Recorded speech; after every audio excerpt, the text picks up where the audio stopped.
오늘은 이제 마지막 시간이기 때문에 간단하게 한번 정리를 먼저 하고 그 다음 마지막 내용을 좀 살피도록 하겠습니다.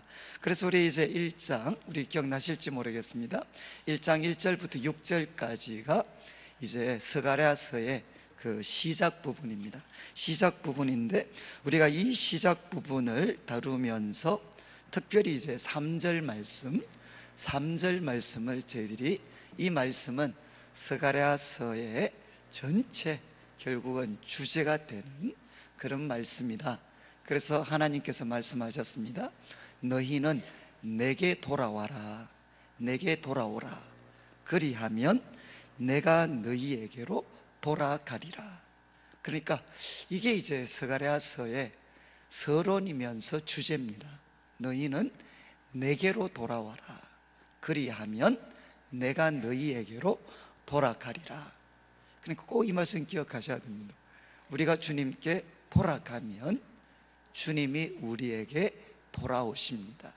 이제 이게 이제 서론의 말씀이었고, 이제 1장 7절부터 6장까지 8가지 환상을 저희들이 다루었는데 이제 기억이 나실지 모르겠습니다. 우리 첫 번째 환상은 말들이 나타났죠. 붉은 말을 탄 사람이 화석류 나무 사이에 서 있었습니다. 그래서 처음 환상은 여호와의 순찰 부대입니다. 여호와의 순찰 부대에 대한 환상. 그래서 이 순찰했던 분들이, 아니 정말 우리 하나님 백성은 이렇게 고생하는데 세상은 이렇게 평온한 거, 이거 좀 문제 있지 않습니까? 그리고 언제까지 이 예루살렘 그냥 두시겠습니까? 이렇게 부르짖을 때 이제 하나님께서 그 천사에게 위로의 말씀을 주십니다. 위로의 말씀을 주시면서 결국 내가 예루살렘을 위해서 질투하고 그리고 이리로 돌아오겠다라고 말씀을 하십니다. 그래서 첫 번째 환상은 하나님이 온 세상을 순찰하고 계십니다. 순찰 부대에 대한 환상. 그리고 이제 둘째 환상은 뭐였습니까? 네 개 뿔입니다. 뿔. 이 네 뿔은 이스라엘 백성들을 흩어버렸던 대적들을 뜻합니다. 그래서 이 네 뿔을 하나님 어떻게 하십니까? 4명의 대장장이를 준비시키셔서 그 뿔을 잘라버리게 됩니다. 그냥 이것은 스가랴서에 계속해서 나타납니다. 하나님 백성을 흩었던 뿔들을 하나님이 자르시게 됩니다. 제거하십니다. 그리고 이제 세 번째 환상은 2장에 나타나는데 한 사람이 청량줄을 잡고 있습니다. 어디 가냐? 그러니까 예루살렘에 간다 라고 이야기를 했죠. 그러면서 이제 하나님께서 말씀을 하십니다. 내가 이제 예루살렘에 돌아왔다. 그러시면서 이 예루살렘 성이 어떤 성이 된다고 했습니까? 성읍이 없는, 그러니까 성벽이 없는 성이 될 것이다. 너무 사람들이 많아지니까, 그리고 가축들이 너무 많아지니까 성벽 없는 성읍이 될 것이다. 그만큼 크게 될 거라는 거죠. 그런데 이제 하나님께서 친히 무엇이 되어 주신다고 했습니까? 하나님이 친히 불성벽이 되어 주십니다.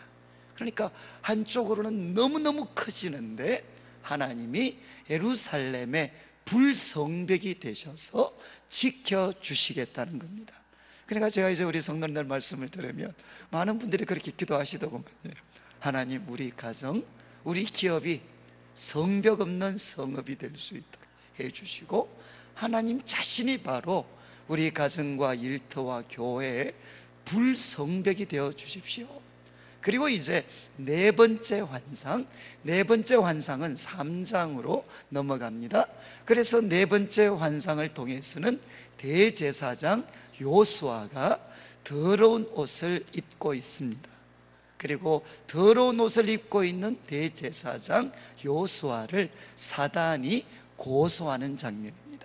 이것은 이제 영적 지도자들의 모습일 수도 있지만 그 영적 지도자가 대표하는 바벨론에서 돌아왔지만 이제 그 하나님 백성의 상태가 어떤가 하는 것을 그 환상은 나타냅니다. 더러운 옷, 오물투성의 옷을 입고 있습니다. 그런데 하나님께서 누구를 구중하십니까?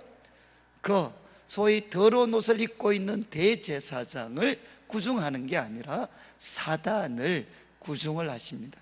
구중하시면서 하나님이 그 더러운 옷을 입고 있는 그 이스라엘 백성들을 뭐라고 표현을 했습니까? 뭐라고 이렇게 표현하는지 기억이 나시는지 모르겠습니다. 하나님께서 말씀하셨는데 이들은 누군가 하면 불에서 꺼낸 거슬린 나무다. 왜 이들이 지금 더러운 옷을 입고 있는가 하면 불구덩이에서 꺼냈기 때문입니다. 이 불구덩이는 뭐겠습니까? 이들이 거쳐왔던 고난과 환난이었습니다.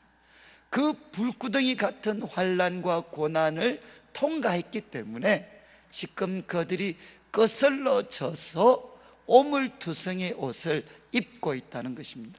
그러면서 그들을 불쌍히 여겨주시면서 하나님이 무엇을 하십니까? 그 더러운 옷을 벗기시고 아름다운 옷을 입혀주시고 선지자의 요청대로 그 머리에 아름다운 관을 씌워주십니다.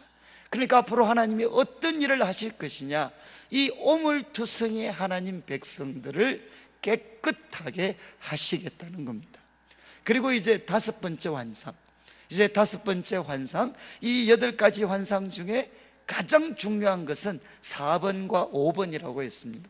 이제 5번은 어떤 환상이었습니까? 바로 금촛대가 있었습니다. 금잔 등대가 있었는데 그 등대 양옆에 2 감람나무가 기름을 공급하고 있었습니다. 결국 이 환상이 주는 교훈은 무엇이었죠? 바로 우리 특세 제목입니다. 주제입니다. 어떻게 성전 건축은 이루어지는가?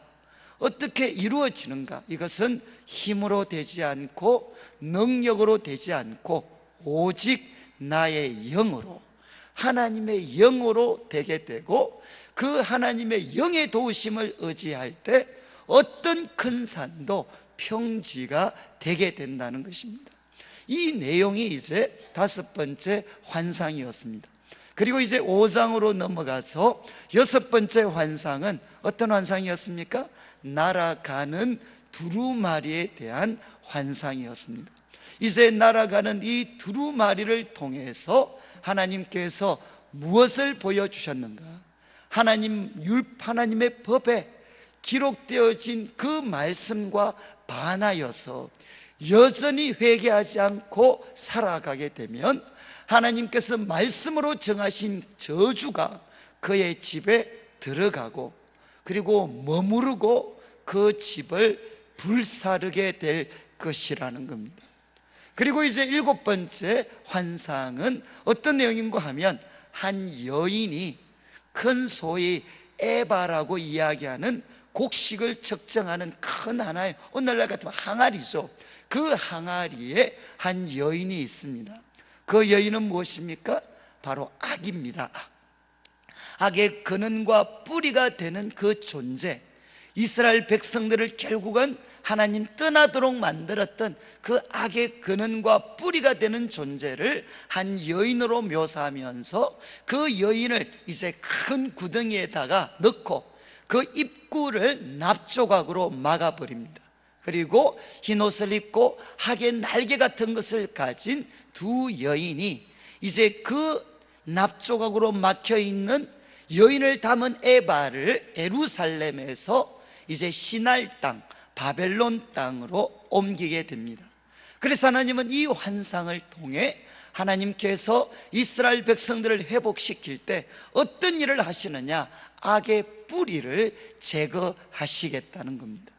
그리고 이제 6장에 와서 8번째 환상은 또 뭐가 나옵니까? 말이 나옵니다. 말.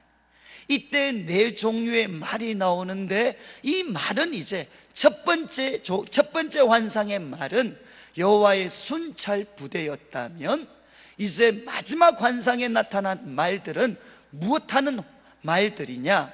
하나님의 심판을 수행하는 존재들입니다. 그래서 우리가 그때 말씀을 나누었죠. 북쪽에 간 자들이, 북쪽은 바로 전통적인 하나의 바벨론과 아수르가 살던 곳이었습니다. 그런데 그 북쪽으로 간 자들이 나의 마음을 시원하게 했다. 지금 성경 표현대로는 나의 영을 쉬게 했다. 그래서 하나님은 이제 무엇으로 여덟 번째 환상을 마무리하시느냐? 그 북쪽에 있는 하나님 백성의 대적들을 심판하시겠다는 겁니다. 그래서 이것이 1장부터 6장까지 기록되어졌던 8가지의 환상입니다. 그런 다음 이제 7장과 8장에 와서는 질문을 합니다. 무슨 질문을 했는가 하면, 이제 그 이스라엘 예루살렘이 함락될 때 먼저는 포위당한 것이 10월 달입니다. 10월 달에 포위가 되어서 4월 달에 성벽이 허물어집니다. 그리고 5월 달에 예루살렘이 함락당하고 성전이 불에 타게 됩니다. 그리고 7월 달에는 정말 이렇게 그래도 바벨론이 좋은 마음으로 세웠던 총독 그달랴가 있는데, 이 그달랴가 소위 이렇게 극단주의자들에 의해서 암살을 당합니다. 그래서 이스라엘 백성들은 이제 바벨론의 포로로 끌려간 이후로부터 10월, 4월, 5월, 7월 이렇게 4번에 걸쳐서 그들은 금식을 했습니다. 그런데 이제 베델 사람들이 와서 질문을 했습니다. 이제 돌아왔고, 그리고 성전이 이제 건축 다시 재개되어서 완공을 눈앞에 두고 있는데 지금도 금식을 해야 됩니까? 라는 질문을 했을 때, 그때 이제 우리 7장에서 하나님이 말씀하셨죠. 야, 너 금식했는데 도대체 누구를 위해서 한 거냐? 너희를 위해서 한 거냐? 아니면 나를 위해서 한 거냐? 그러면서 과거에 왜 이스라엘이 멸망했는가? 하나님은 특별히 사회적인 관계 속에서 일어난 잘못들을 지적하십니다. 금식이라는 것은 슬퍼하는 것만이 아니라 우리들의 그 탐욕을 하나님 앞에 비우는 것, 쳐서 복종시키는 것, 그래서 모든 사회적인 관계를 하나님이 원하시는 기준으로 회복시키는 것이 금식의 목적이라는 겁니다. 그 목적에 이 금식이 충실해야 되는데, 너희들은 하나님이 명령하신 것은 듣지도 않고 거부하면서 그냥 굶기만 했다는 거죠. 그래서 하나님 말씀에 거절했던, 거부했던 그것이 너희들의 패망의 원인이었다라는 것을 7장에서 이야기를 했습니다. 그런 다음 이제 8장에 와서는 분위기가 바뀌게 됩니다. 하나님께서 이제 8장에서는 이스라엘 백성들 보고 뭐라고 이야기하셨느냐? 그렇지만 지금은 상황이 달라졌다는 겁니다. 그래서 8장에 와서 하나님이 한 번 더 약속을 하십니다. 내가 예루살렘을 위해 질투하고 예루살렘에 돌아왔다는 겁니다.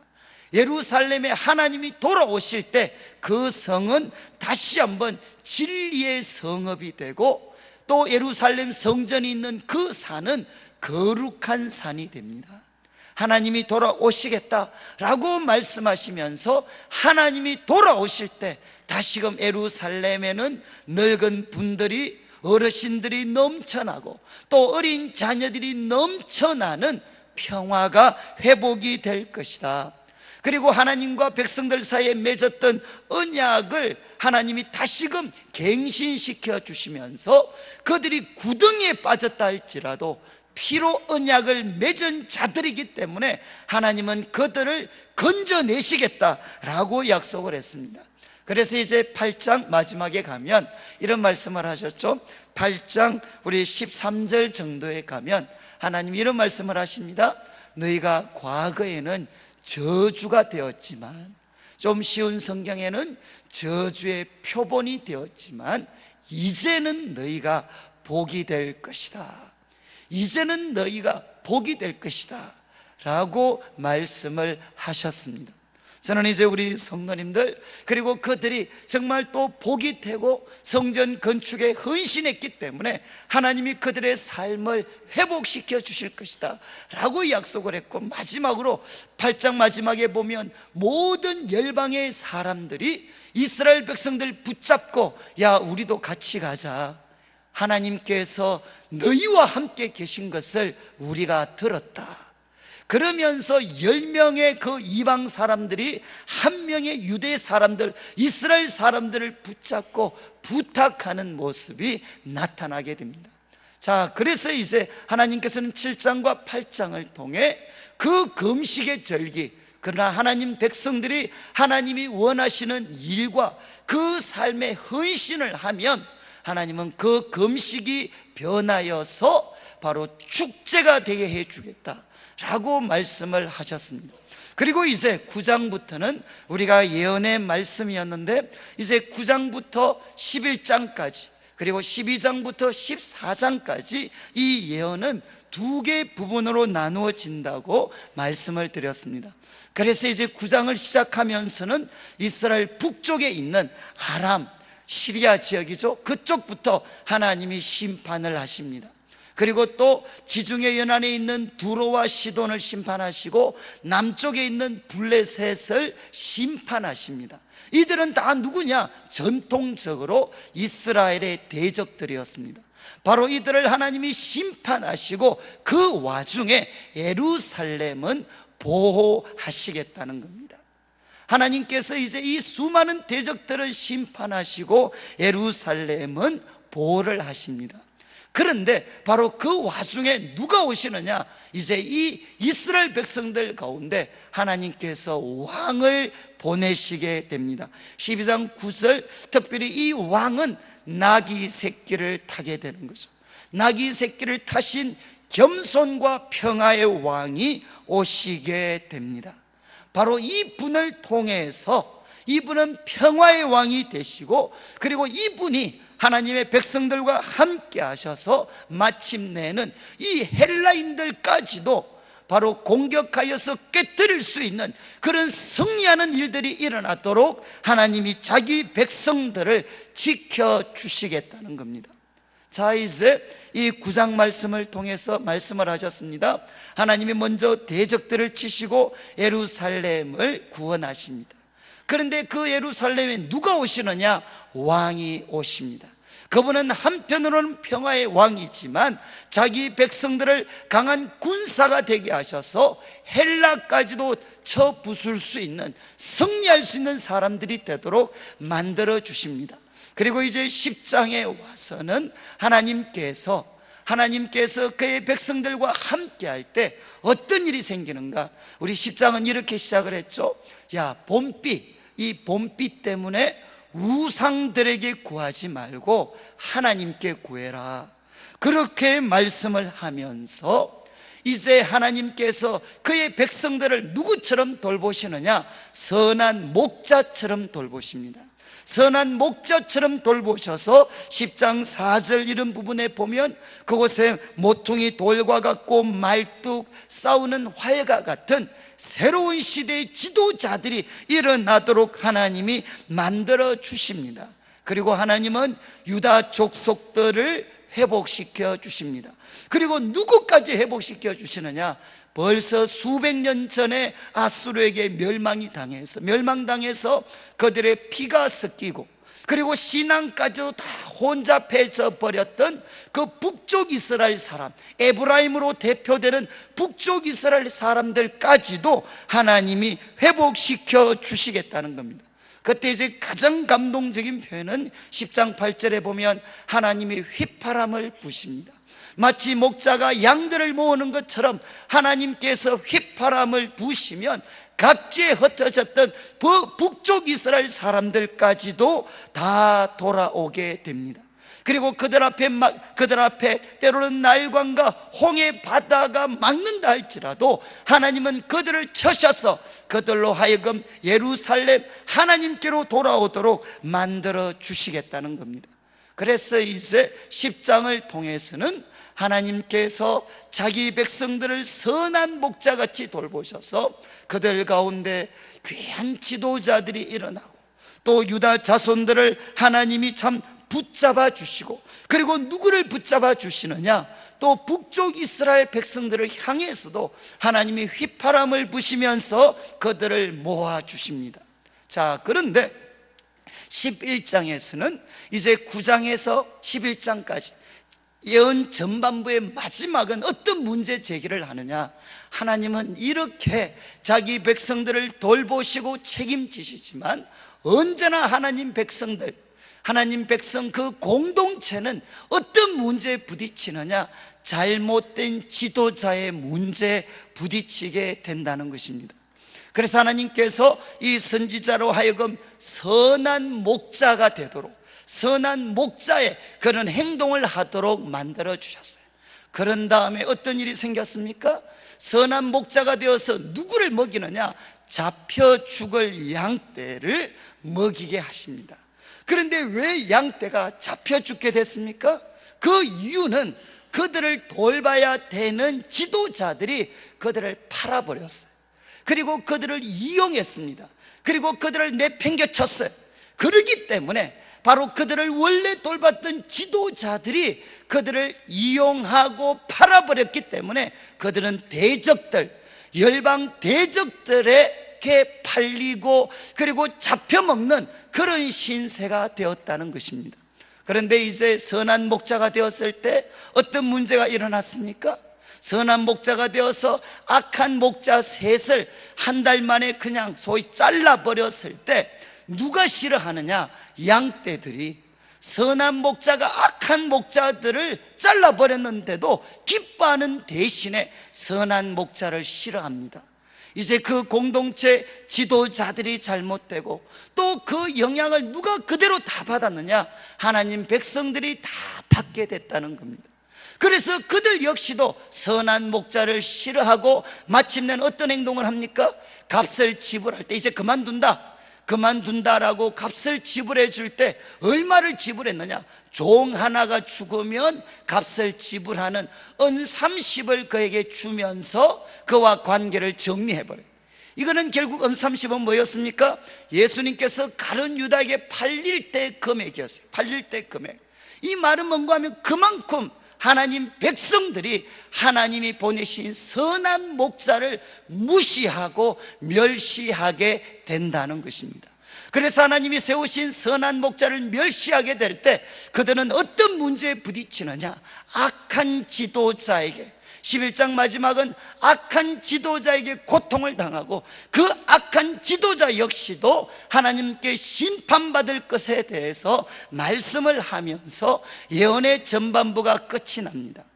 그리고 이제 12장부터는 9장부터 11장에 다루었던 주제가 한 번 더 반복이 됩니다. 그래서 12장 말씀에는 한 번 더 예루살렘은 공격을 당합니다. 예루살렘은 공격을 당하지만 하나님은 어떻게 만들어 주시겠다고 했습니까? 예루살렘을 공격했던 자들이 하나님의 진노에 취하도록 만들어버리는 취하게 하는 잔이 될 것이다. 그리고 공격당한 예루살렘은 어떻게 될 것이냐? 어느 누구도 움직일 수 없는, 옮길 수 없는 무거운 돌이 될 것이다. 그래서 그들을 옮기려 하는 자가 오히려 상함을 입을 거다. 그리고 또 하나님 백성들은 뭐가 되느냐? 나무들 가운데 있는 불덩어리 화로가 될 거다.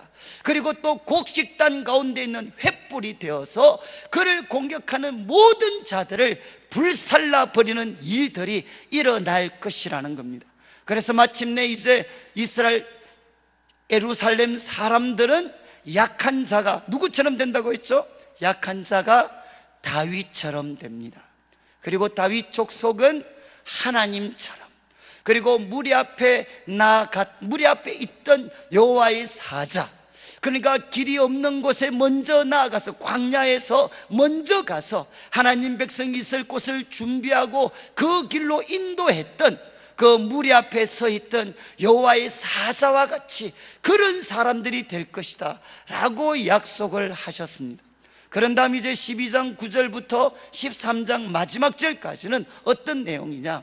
하나님은 자기 백성들을 이렇게 돌봐주십니다. 그러면 외부로부터의 위험은 하나님이 이렇게 지켜주시는데, 죄의 문제, 그리고 잘못된 지도자의 문제, 이 내부적인 모순은 어떻게 극복이 될 것인가? 하나님께서 말씀을 하셨습니다. 선한 목자를 보내셔서 그분이 찔림을 당합니다. 그리고 그분이 칼로 침을 당하게 됩니다. 그래서 이 행동을 통해 하나님 백성들은 무엇을 깨닫느냐? 얼마나 자신들이 죄인인가 하는 것을 뼈저리게 깨닫게 됩니다. 그리고 또 하나 무엇을 깨닫게 됩니까? 그런 하나님 백성들, 이 악에 지배받는 하나님 백성들을 위해서, 그들을 살리기 위해서 누가 죽으셨습니까? 하나님은 기꺼이 죽임을 당하셨습니다. 바로 이 사건을 중심으로 해서 하나님은 하나님 백성들에게 무엇을 부어주시느냐? 은총과 간구의 영을 부어주십니다. 은총과 간구의 영을 부어주셔서 그들로 하여금 회개하게 만들고, 회개하면 죄와 더러움을 씻는 샘이 터져나도록 만들어 주십니다. 그래서 은총과 간구의 영을 주셔서 그들의 죄를 깨끗이 씻어주시고, 그리고 두 번째는 어떻게 합니까? 하나님의 백성들을 하나님의 진리, 그리고 하나님을 사랑하는 마음으로 그들의 마음이 충만하여졌을 때 거짓 선지자, 더러운 귀신, 그리고 우상의 이름이 하나님 백성에 더 이상 발디딜 틈이 없도록 만들어 주시겠다는 겁니다. 그리고 이제 세 번째, 하나님 백성들은 13장 마지막에 그들은 고난을 받습니다. 고난을 받지만 하나님은 그 고난을 통해 그들을 은과 금을 연단하는 것처럼 정금 같은 믿음의 사람으로 그들을 회복시켜 주시겠다는 겁니다. 자, 이까지가 이제 이스라엘 백성들은 영적으로 이제는 이 내부적인 죄의 문제, 그리고 잘못된 지도자들의 문제가 주님의 십자가와 성령의 부어주심을 통해 극복이 됩니다. 이제 오늘 우리가 14장 마지막 장을 다룰 때 이제 오전에 새벽에 말씀을 드렸습니다. 이제 스가랴서 전체의 결론이죠. 전체의 결론. 이제 1절부터 시작을 해서 원래 15절까지는 이제 마지막으로 한 번 더 무엇을 다루느냐? 예루살렘이 공격을 당합니다. 그래서 1절과 2절 말씀에 예루살렘은 포위당하고 함락당하고 그리고 고통을 당합니다. 이것은 명확한 사실입니다. 그런데 3절부터 5절까지 말씀을 통해 그런데 하나님께서 나가십니다. 여호와께서 나가셔서 누구를 도우시느냐? 하나님의 백성들을 도우십니다. 그런데 그때 4절과 5절 말씀에 말씀을 드렸죠. 예루살렘 성 동쪽에 있는 감람산, 그 감람산이 동서로 갈라지게 해서 산의 절반은 북쪽으로, 산의 절반은 남쪽으로 옮겨지게 됩니다. 그러면 뭐가 준비됩니까? 공격당하고 포위당했던 하나님의 백성 예루살렘에 피할 길이 열려지게 됩니다. 피할 길이 열려지면서 그 길로 누가 예루살렘에 돌아오시는가? 여호와께서 그의 거룩한 자들과 함께 예루살렘으로 돌아오십니다. 돌아오셨을 때 이제 6절과 8절까지 말씀을 통해서는 그분이 예루살렘에 돌아오셨을 때 두 가지 일이 일어납니다. 하나님이 새로운 빛을 창조하셔서 모든 어둠이 사라지게 하십니다. 그리고 또 하나님께서는 예루살렘으로 하여금 생수의 근원지가 되게 하십니다. 하나님의 생명, 하나님의 축복을 이 세상 구석구석까지 흘러보내는 생수의 근원지가 될 것이다. 그리고 이제 9절부터 시작을 해서 11절까지 말씀은 이런 장면이었죠. 바로 이제 예루살렘 주위의 모든 땅은 낮아지게 됩니다. 아라바 그 협곡처럼 낮아지게 됩니다. 그리고 모든 지역은 낮아지고 예루살렘은 높이 솟아오르게 됩니다. 이 말은 무엇이죠? 바로 여호와께서 천하의 왕이 되셔서 그분이 예루살렘에 계시니까 예루살렘이 가장 높고 존귀한 곳이 되도록 만들어 주시겠다는 겁니다. 이런 일이 일어났을 때 이제 14장 11절을 보시면 더 이상 그 땅에 무엇이 사라지게 되는가?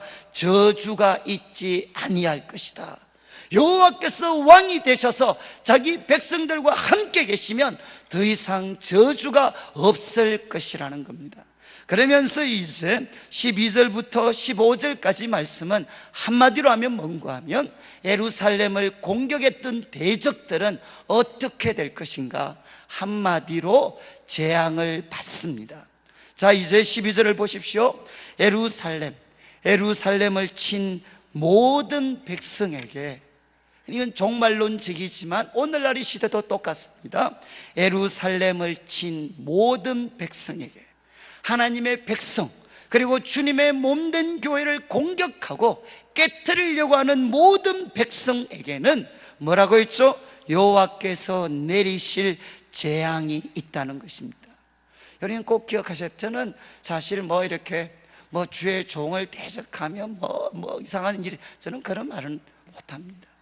그런데 분명한 것은 주님의 몸된 교회를 깨트리려고 하고 혼란스럽게 하고, 그리고 이 가운데 하나님의 영광, 하나님의 역사가 일어나는 것을 막아서는 행동들, 그 행동은 무서운 행동입니다. 꼭 기억하셔야 돼요. 저는 여러분 그런 제목들이 있다면 하나님 앞에 기도하셔서 하나님이 일하게 하셔야 되지, 절대로 사람이 나서면 안 돼요. 사람이 나서면 그 사람에게는 이유가 어찌 되었든 간에 하나님이 내리실 재앙이 있습니다.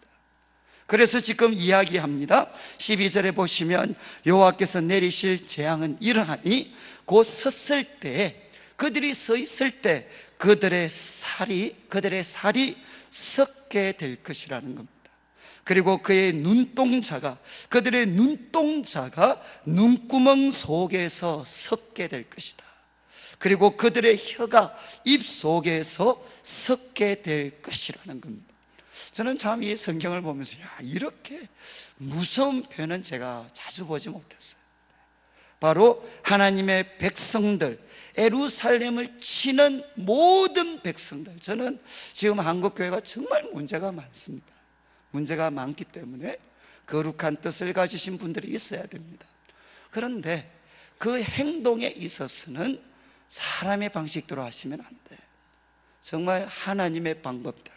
이 말이 참 어렵고 추상적인 말이지만 정말 하나님의 방법대로 하셔야 됩니다. 그렇지 않으면 어떻게 되느냐? 좋은 뜻으로 했다가 주님의 몸된 교회를 엉망으로 만들게 되면 어떻게 되느냐? 좀 죄송한 말씀인데 이 말씀을 통해서 보면 하나님으로부터 재앙을 받습니다. 그만큼 제가 말씀을 드리는 것은 교회가 하나님께는 눈동자같이 소중한 것입니다. 눈동자같이. 그래서 교회를 공격하는 자들은, 혼란스럽게 하는 자들은 누구냐? 하나님의 눈동자를 범하는 사람들입니다. 그러니까 여러분들이 교회를 위해서 말하고 행동할 때 정말 조심하셔야 돼요. 정말 교회에 대해서 말하고 행동을 할 때 정말 기도하고 성령이 주시는 감동에 의해서 하나님의 방법으로 하나님의 때 그것을 표출해야 되지, 그 좋은 일을 인간적인 방법으로 했다가 결과가 공동체에도 개인에게도 너무나도 치명적일 수가 있습니다. 그래서 하나님 말씀을 하셨어요. 모든 그 백성들, 예루살렘을 친 모든 백성들은 어떻게 될 것이냐? 그들이 서 있으면 살이 썩게 된다는 거죠. 그리고 또 그들의 눈동자가 썩게 되고 그들의 혀가 입 속에서 썩게 될 것이다. 그리고 또 나아가서 13절에 그날에 여호와께서 그들을 크게 요란하게 하시리니 피차 손으로 붙잡으며 피차 손을 들어 칠 것이다. 이것은 무슨 내용입니까? 이거는 우리가 사무엘 상하, 열왕기 상하를 보면 하나님이 역사하실 때 가장 즐겨 사용하셨던 방법 중에 하나가 뭔가 하면 대적들이 서로 싸우게 만드는 것입니다. 대적들이 이스라엘과 싸우러 왔다가 서로 싸워서 망하게 되는 그런 일들이 일어나게 될 것이라는 겁니다. 그리고 이제 14절에는 유다도 이런 어려움에 처했을 때, 예루살렘이 공격당했을 때 이것을 물러서서 보고 있던 유다도 예루살렘에서 싸우게 되고 그 전쟁에 참여하여서 사방에 있는 이방 나라들의 보화 곧 금과 은과 의복이 심히 많이 모여질 것이요, 유다 자손들도 예루살렘 사람들과 합세해서 전쟁에 참여하게 되고 승리하여서 그 전리품들을 자신들의 것으로 취할 거라는 겁니다. 그렇지만 15절, 말과 노새와 낙타와 나귀와 그 진에 있는 모든 가축, 이거는 누구 가축이냐? 대적들의 가축입니다. 이들에게는 그 가축들, 이 모든 것들에 미칠 재앙도 그 재앙과 같을 것이다. 여기 나오는 짐승들은 다 뭡니까? 도망가는 데 필요한 운송수단입니다. 그런데 그들에게도 재앙이 내려지면 결국 어떻게 되죠? 재앙을 피할 수가 없다는 것입니다.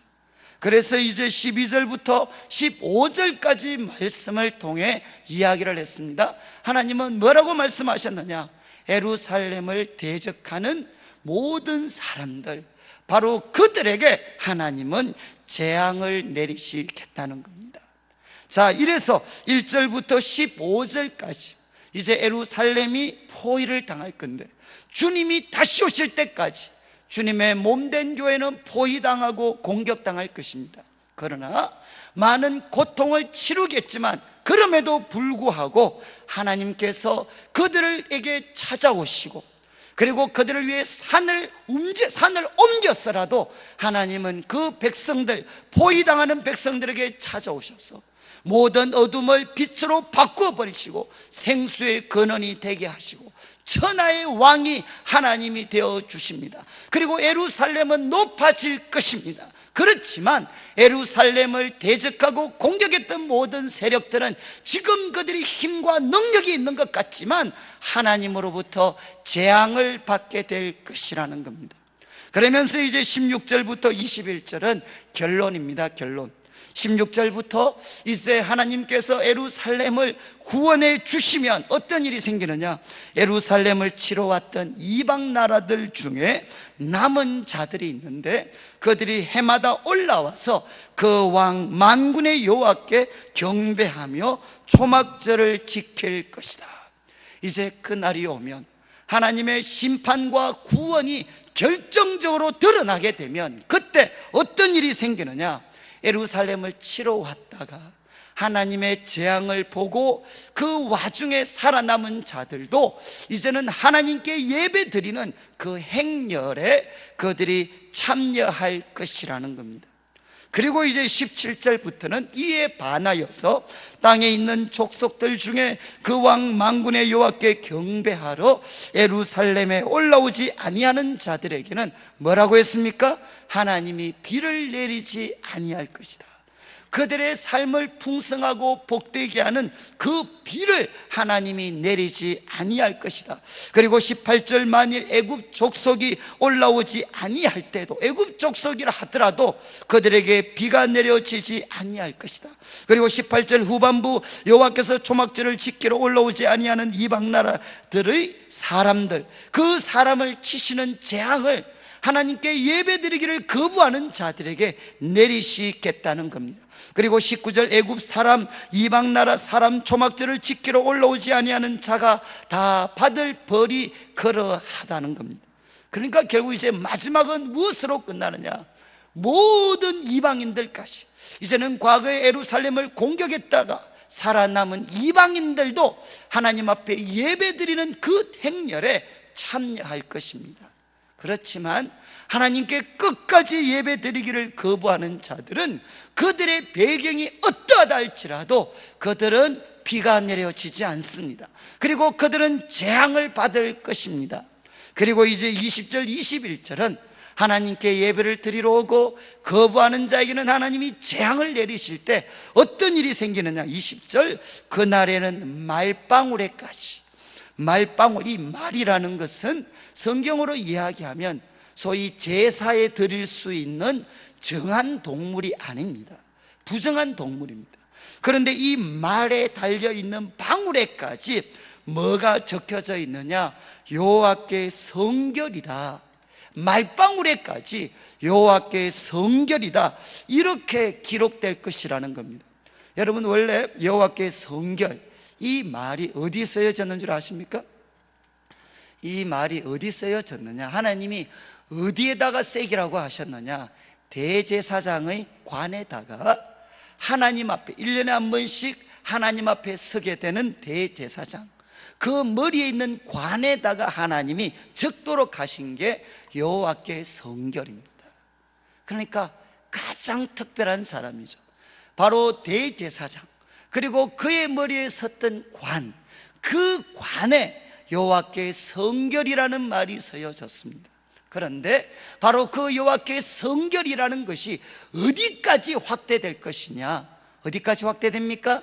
말방울에까지 여호와께 성결해서 하나님의 목적과 하나님의 영광을 위해서 말방울까지 쓰여지는 일들이 일어날 것이라는 겁니다.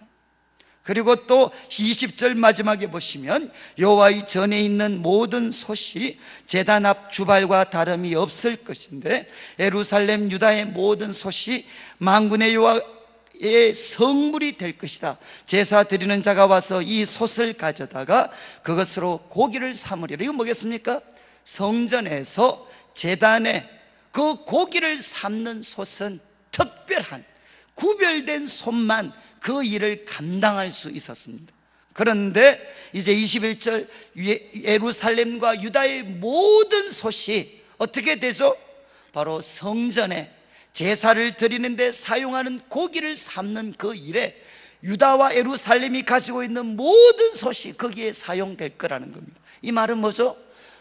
과거에는 특별한 그릇만 제사에 드려졌는데, 이제는 유다 백성들이 가지고 있는 모든 솥과 그릇이 하나님 앞에 거룩해질 것이라는 겁니다. 말방울까지 거룩해지고, 그리고 또 모든 솥 하나하나까지도 다 하나님 앞에 거룩한 그릇들이 될 것이다. 그래서 그날이 오면 어떤 일이 생깁니까? 특별한 사람, 특별한 그릇, 특별한 시간만 하나님 앞에 거룩한 것이 아니라 모든 사람, 모든 행동, 그리고 모든 것이 하나님께 영광이 되고 하나님 앞에 쓰임받는 거룩한 것이 될 것이라는 겁니다. 삶의 모든 것이 하나님 앞에 거룩하게 되는 그런 시대가 올 것이라는 겁니다. 이게 가장 단적으로 나타난 게 로마서 12장 1절이잖아요. 복음에 대해서 설명하면서 사도 바울이 이야기한 게, 사랑하는 형제들아, 내가 여호와의 자비하심으로 권하는데 너희 몸으로 하는 모든 행동이 하나님께 제사가 되게 해라. 몸으로 하는 모든 행동이 제사가 되게 하고, 이것이 하나님이 받으시는, 바로 그분이 기뻐하시는 제사가 될 것이다. 사도 바울이 가르쳤잖아요. 그러니까 그 날이 오면 모든 사람, 모든 행동이 하나님께 영광이 되는데 쓰임받는 거룩한 것이 될 것이라는 겁니다. 하나님의 백성들이 거룩함을 회복합니다. 그 와중에 아주 재밌는 말이 있는데, 21절 마지막 그날에는 모든 것이 거룩해지는데 그 가운데 만군의 여호와의 전에 가난한 사람이 다시 있지 아니하리라. 이제 스가랴서가 끝납니다. 마지막으로 모든 것이 거룩해지기 때문에 성전 안에 만군의 여호와의 전에 무엇이 없게 되느냐? 가난한 사람이 없어지게 된다는 겁니다. 이 가난은 소위 가난의 7 족속, 부정한 사람들을 뜻하지 않습니다. 원래 그 사람들은 들어가지 못했습니다. 성전 안에 가난한 사람, 이거는 이방인들을 뜻하는 게 아닙니다. 여러분, 가난한 사람의 원래 원어적인 뜻은 뭔가 하면 장사꾼 상인입니다. 그러니까 결국 이 말은 대부분의 학자들이 번역을 합니다. 해석을 합니다. 이 말은 무슨 뜻이냐? 하나님의 백성들이 거룩함을 회복할 때, 그때 하나님의 전 안에 장사꾼들이 없어질 것이다. 이 장사꾼은 소위 상업활동에 종사하시는 분이 아니고, 예수님께서 성전 청결하실 때 그 장면을 생각하시면 돼요. 성전 청결하실 때 제사장과 종교적 기득권 세력과 연대한 사람들이 비둘기와 또 비둘기와 양들을 팔고 돈을 바꾸면서 바로 그 성전을 경제적 이인의 수단으로 사용했던 장사꾼들이 있었습니다. 그런데 주님께서 그들을 내어 쫓으셨죠. 바로 하나님의 백성이 거룩함을 회복하면 더 이상 주님의 몸된 교회 가운데 어느 누구도 바로 경제적인 이익 때문에 장사꾼처럼 행동하면서 교회 속에 있는 사람들이 없어지게 될 것이다 라고 말씀을 하셨습니다. 그만큼 바로 구약시대 하나님의 백성들, 그리고 신약에 와서도 여전히 계속되는 하나님의 백성들을 병들게 한 사람들은 누구냐? 바로 교회 속에 있는 장사꾼들이었어요. 바로 이들이 주님의 백성들이 거룩함을 회복할 때 다시는 가난한 사람이 없어질 것이다 라고 말씀을 했습니다. 이제 오늘 말씀을 마무리하면서 스가랴서 마지막 내용은 바로 이겁니다. 하나님의 백성들, 예루살렘을 친 모든 백성들은 하나님께 재앙을 받습니다. 왜냐하면 하나님 백성들, 예루살렘은 하나님께 눈동자같이 소중한 자들입니다. 그래서 그들을 향해 말과 행동으로 함부로 해치려 하는 자들은 하나님으로부터 재앙을 받습니다. 그리고 또 하나, 이제 하나님께서 결정적인 구원을 베풀어 주시면 모든 이방 사람들까지도 그 예배에 참여할 것입니다. 그런데 하나님께 예배 드리는 일을 빠뜨리게 되면, 그 행렬에 참여하지 않으면 어떻게 되느냐? 하나님이 비를 내리시지 않고 그들에게 재앙을 내리십니다.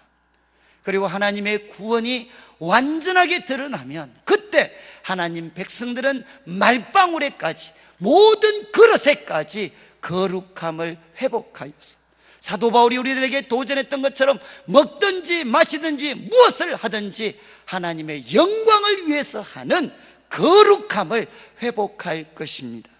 그리고 그때 하나님 백성들 가운데는 더 이상 장사와 상인, 장사꾼들, 가난한 사람들이 없어지게 되는 그 거룩함이 교회 가운데 회복될 것이라는 겁니다.